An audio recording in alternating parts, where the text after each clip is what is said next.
Setelah 5 bulan di penjara nih guys ya, dan Julian itu ketika sudah kembali lagi ke rumah dia nih guys ya, Julian itu tampil berbeda dengan suasana yang sangat berbeda. Nah di situ nih guys ya, Julian dikelilingi oleh dua orang wanita yang sangat mencintai Julian, yang terakhir adalah istri dan juga mama Julian. Bahkan di situ ketika dia mau makan, ya bahkan mau disuapin istri dan juga mamanya. Dan kemudian di situ nih guys ya, Julian itu ngerasa ada sesuatu hal yang aneh bahwa dia bukan menjadi Julian. Dan di situ nih guys ya, ketika Julian itu merenung sendirian nih guys ya, dan di situ ada Alpha yang berusaha tanya kepada Julian ada apa. Nah kemudian di situ nih guys ya, Julian itu ngerasa bahwa dia itu tidak bisa melindungi keluarganya semacam itu. Dan kemudian di situ juga nih guys ya, Safira berusaha untuk mengatakan bahwa Julian itu bisa kok melindungi Safira, melindungi keluarganya. Dan memang Safira ngerasa bahwa Julian itu selalu ada buat keluarganya dan menjadi kepala keluarganya. Lalu kenapa yang ngebuat Julian harus berpikir sedemikian rupa? Nah, Julian berpikir bahwa dia tidak mampu melakukan apa-apa dan merasa tidak berguna dikarenakan memang selama 5 bulan di penjara ada sesuatu banyak hal yang terjadi. Nah, karena banyak hal sesuatu yang terjadi disitulah yang menyebabkan Julian itu ngerasa bahwa dia tidak mampu melakukan apa-apa. Selama di penjara 5 bulan dia tidak tahu apa yang harus dia lakukan, ternyata dia itu lemah. Nah, sementara itu nih guys ya, ada juga Dania nih guys ya, yang ngerasa bahwa hubungan Dania dan juga Yuda itu nggak tahu dibawa kemana seperti itu, karena memang Yuda itu belum menegaskan hubungan mereka itu sebatas apa, atau hanya memang di situ stuck di hubungan percintaannya seperti apa gitu loh. Kenapa tidak ada kejelasan dari Yuda gitu loh. Dan kemudian di situ nih guys ya, ada Dania yang berusaha untuk menemui Safira, namun sayangnya di situ nih guys ya, tentu saja ada Yuda yang tidak memperbolehkan apapun yang terjadi. Memang Dania itu dihalangi. Nah sementara itu juga ada anak Rafael dan juga Mona yang ternyata sudah meninggal. Ya, dan di situ nih guys ya, kemudian Mona itu yang sedang ya memang ziarah ke anaknya, di situ yang mana anaknya sudah meninggal ketika berusia 8 bulan. Dan di situ ternyata diketahui oleh suaminya Rafael, dan Rafael itu tidak menyangka bahwa anaknya ternyata sudah meninggal. Nah sementara itu nih guys ya, Julian itu nih guys ya membantu seorang wanita nih guys ya, yang ternyata wanita tersebut itu dikeroyok oleh ya laki-laki semacam itu.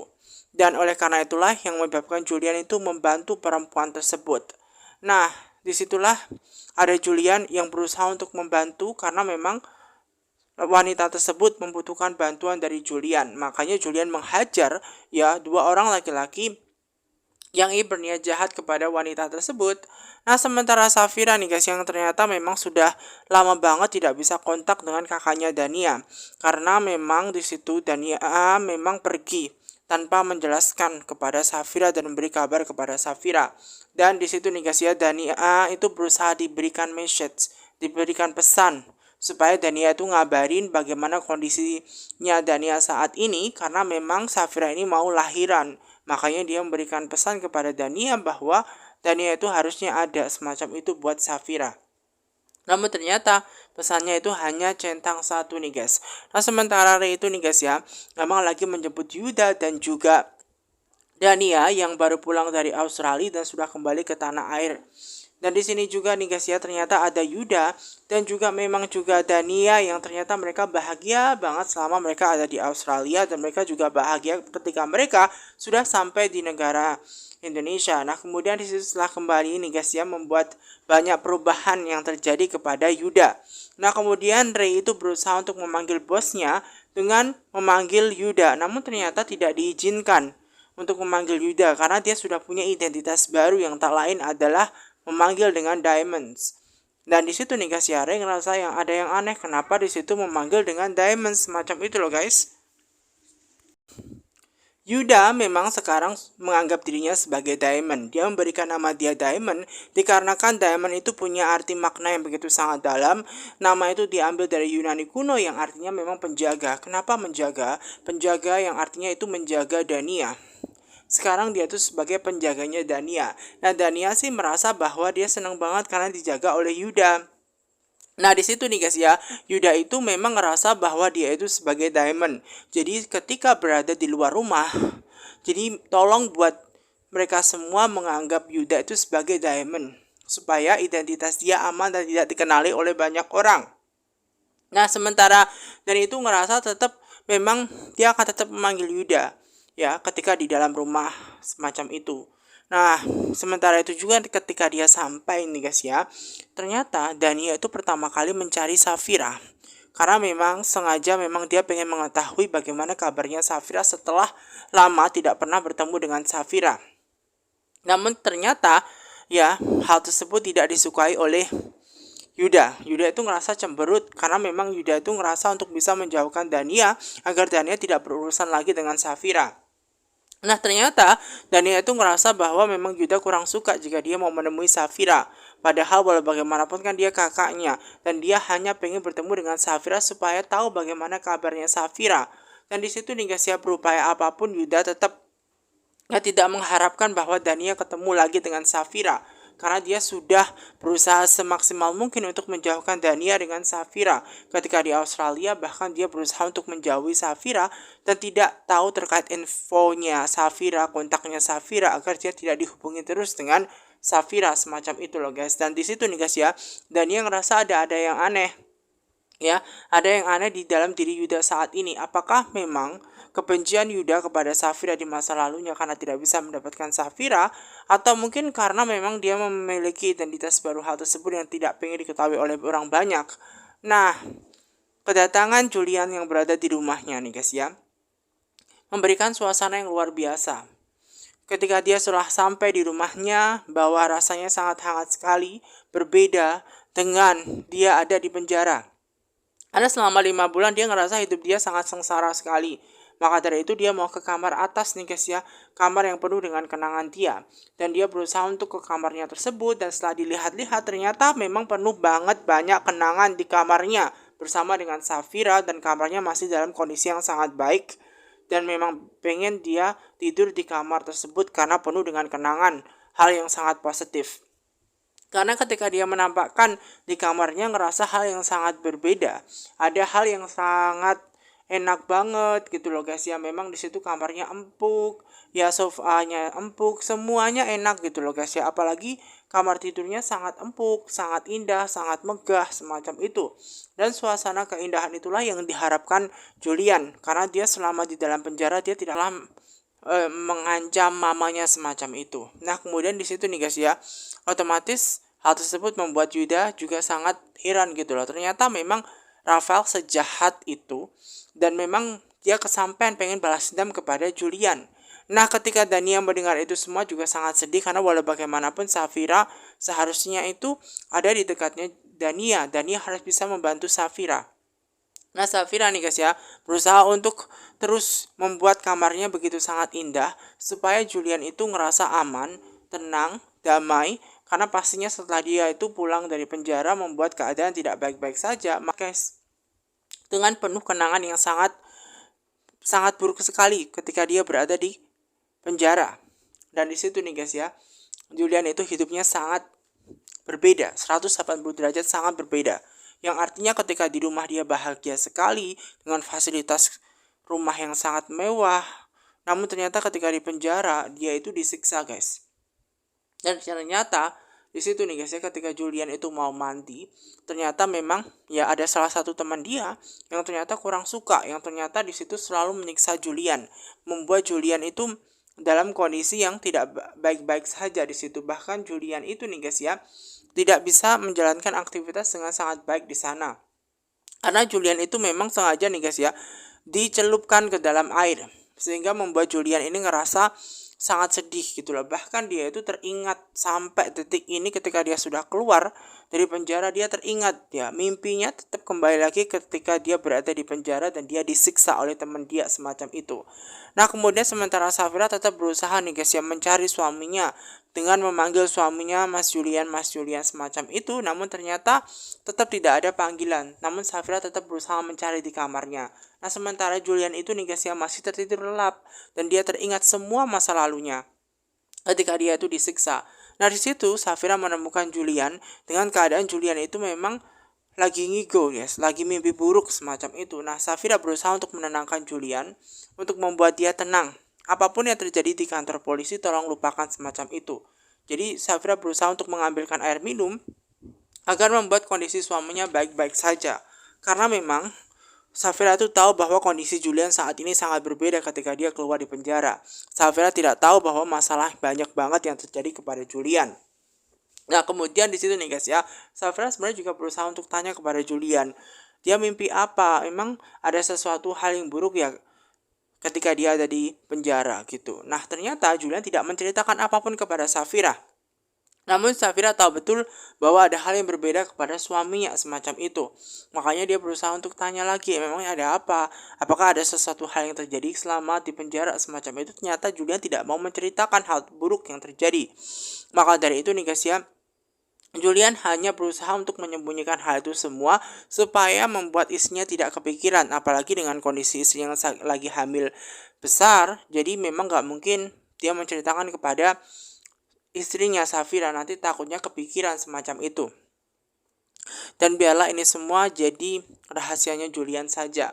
Namun Safira juga kasihan banget melihat Julian nih guys ya, dengan kondisi dia itu yang ternyata sangat berbeda ketika dia keluar dari penjara. Nah di situ Julian ngerasa ada yang aneh semacam itu. Bahkan Safira merasakan hal itu semua. Dan Safira berusaha untuk terus tanya kepada Julian. Namun ternyata Julian tetap tidak mengaku guys. Julian tetap tidak mengaku supaya tidak membebani Safira. Karena buat apa cerita kepada Safira kalau itu hanya akan menambah bebannya Safira. Padahal kondisi Safira saat ini juga sedang hamil besar. Maka dari itu membuat Julian untuk berusaha memendam semuanya. Menjadi rahasianya Julian saja. Walaupun ini sangat berat buat Julian, namun Safira tahu. Maka dari itu membuat apapun yang terjadi dengan Julian, Safira hanya bisa menguatkan dan berusaha untuk membuat Julian ini melupakan kenangannya di penjara. Karena itu pastinya sangat susah. Makanya Julian dan Safira saling berpelukan nih guys ya. Nah sementara itu nih guys ya, Dania itu ternyata banyak banget kerjaan. Dan di situ banyak banget juga data-data, dokumen-dokumen yang harus ditandatangani segera. Dan ternyata menurut sekretarisnya juga ternyata masih banyak meeting setelah menandatangani hal itu. Dan otomatis membuat Dania sangat bingung apa yang harus dilakukan. Sementara dia pengen ketemu banget dengan adiknya Safira, namun sayangnya pekerjaan yang harus dilakukan hari ini begitu sangat berat banget. Banyak banget pekerjaan yang harus dia lalui hari ini, ada meeting juga sehingga membuat dia tidak bisa langsung menemui Safira semacam itu. Nah, di situ nih guys ya, ada Ray yang berusaha untuk membawa kopernya Julia, membawa kopernya bosnya Yuda dan kopernya Dania nih guys ya. Menurut Yuda, biarkan koper-koper itu diurus saja Yuda.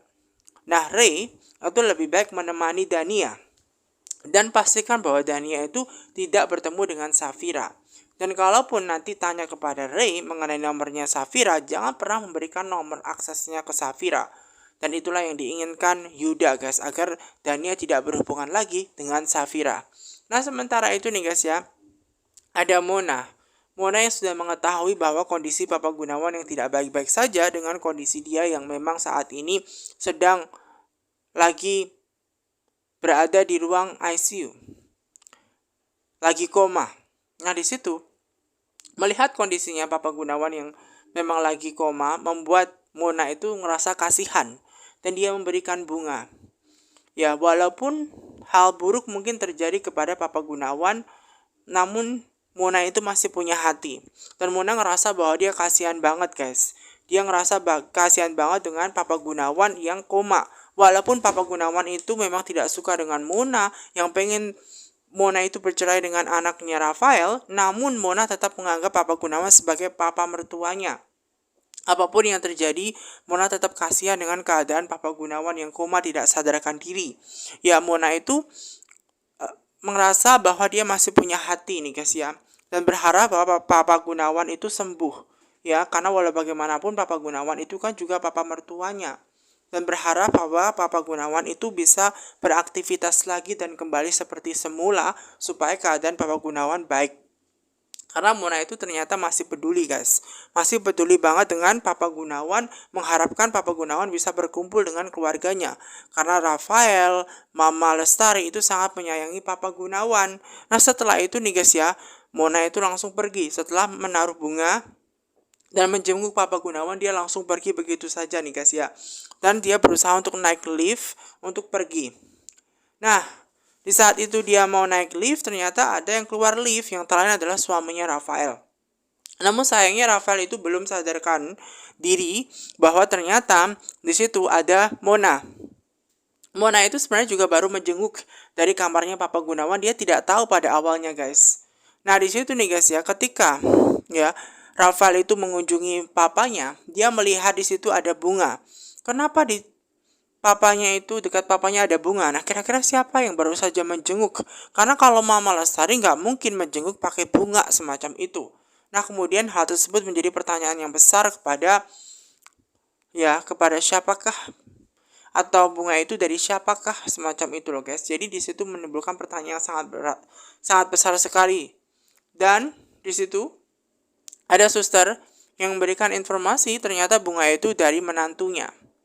Nah, kemudian dari situlah Rafael baru sadar berarti menantunya yang dimaksud oleh suster tersebut adalah Mona. Berarti Mona itu baru sampai di sini dong. Nah, kemudian suster mengabarkan ternyata memang Mona itu baru saja pergi semacam itu.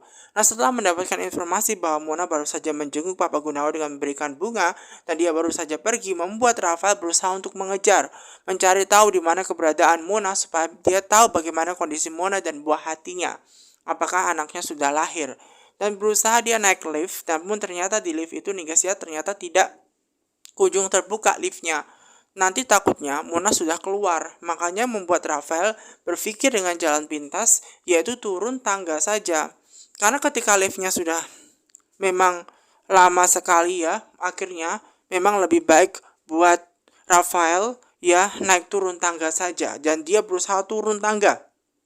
Dia turun tangga dan ternyata dia berusaha untuk mengejar Mona supaya dia tahu bagaimana kabar Mona. Dengan penuh sangat tergesa-gesa dia lari dan lari sampai ke parkiran. Dan setelah berada di parkiran, ya di situ ternyata ada mobilnya Mona, dan ternyata di situ benar ada mobilnya Mona. Nah, dia berusaha mengejar tuh mobilnya Mona dan meneriakkan nama Mona. Namun ternyata Mona itu sudah pergi jauh, dan akhirnya membuat Rafael ini berusaha mengejar dengan mobil supaya dia bisa mendapatkan akses di mana keberadaan Mona dan buah hatinya tercinta. Makanya Rafael berusaha bergegas dengan naik mobil, berusahalah tuh naik mobil dengan kecepatan tinggi. Berusaha dia mendapatkan akses di mana Mona saat ini berada. Karena dia mau cari tahu terkait anaknya. Makanya dia harus ketemu dengan Mona sesegera mungkin. Dan di situ dia berusaha untuk menemui Mona dan mengekat jalan, dan akhirnya dia bisa menemui Mona guys. Dan di situ Mona itu sangat bingung, loh kenapa di depan dia ada suaminya, kenapa Rafael tahu keberadaannya Mona. Padahal Mona sudah tidak mau lagi bertemu dengan Rafael. Namun Rafael di situ berusaha pengen bicara dengan Mona, mempertanyakan anak dia semacam itu, dan pengen Rafael itu tahu anaknya bagaimana kondisinya. Makanya dia berusaha untuk membuka pintu mobilnya dan pengen bicara dengan Mona baik-baik. Kemudian Mona yang baru membukakan pintu, Rafael langsung memeluk guys. Langsung memeluk Mona. Mona itu sangat bingung kenapa dia memeluk dia. Padahal jelas-jelas suaminya tidak pernah mencintai dia. Nah di situ nih guys ya, Mona yang baru hadir membuat Rafael itu bertanya-tanya bagaimana kondisi dia, bagaimana kondisi anaknya, apakah anaknya sudah lahir, semacam itu.